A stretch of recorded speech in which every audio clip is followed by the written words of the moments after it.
क्या हो अगर कोई आपको बर्फीली पहाड़ियों में जाकर छोड़ दे, वो भी बिना किसी सुरक्षा उपाय के, तो आप कितने दिनों तक जिंदा बच पाएंगे? हम आपको ऐसे ही 45 लोगों की सर्वाइवल की सच्ची घटना बताने जा रहे हैं, जो कि 45 लोगों ने 72 दिनों तक एंडीज की बर्फीली पहाड़ियों में गुजारे थे।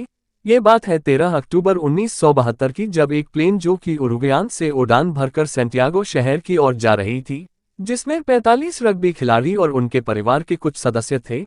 इन शहरों की दूरी मात्र 3 घंटे की थी। सभी आराम से विमान में सफर कर रहे थे। तभी ये विमान एंडीज की पहाड़ियों के पास पहुंच गया, जहां तेज तूफान चल रहा था। तो पायलट ने वहीं पर पास के एयरपोर्ट पर विमान को लैंड कराया, और फिर जब अगले दिन मौसम साफ हुआ तो प्लेन ने दोबारा उड़ान भरी। प्लेन फिर से जब एंडीज के पहाड़ों से गुजर रही तो मौसम बिल्कुल साफ था, लेकिन प्लेन जैसे ही पहाड़ों के बीच पहुंच गया तो अचानक प्लेन में हलचल सी महसूस हुई, और प्लेन के चारों तरफ सिर्फ बादल ही बादल दिखाई दे रहे थे, और खिड़कियों से थोड़ा बहुत दिख रहा था तो सिर्फ चोटियां। फिर जैसे ही बादल हटा तो पायलट ने आगे देखा तो एक बड़ी सी चोटी थी। पायलट ने प्लेन को बचाने की कोशिश की, लेकिन तब तक देर हो चुकी थी, और प्लेन ऊपर जाते जाते पिछला हिस्सा टकरा गया, और प्लेन पीछे से टूट गया, और कुछ यात्री नीचे गिर गए।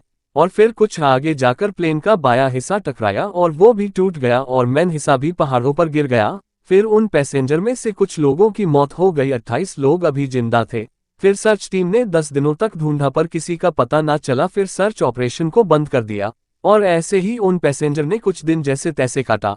फिर एक दिन बर्फीला तूफान आया, और उनमें से कुछ उसमें दबकर मर गए। अब सिर्फ 16 लोग जिंदा थे। उनके पास कुछ भी खाने को नहीं था, तो वो मरे हुए लोगों का मांस खाने लगे, और ऐसे 2 महीने बीत गए। फिर उनमें से 2 ने मदद ढूंढने का सोचा और पश्चिम की दिशा में निकल पड़े, और 5 दिन में 61 किलोमीटर चलने के बाद वो एक घाटी तक पहुंचे। फिर जाकर सबकी जान बच गई। दोस्तों, आपको जानकारी पसंद आई हो तो चैनल को सब्सक्राइब करें।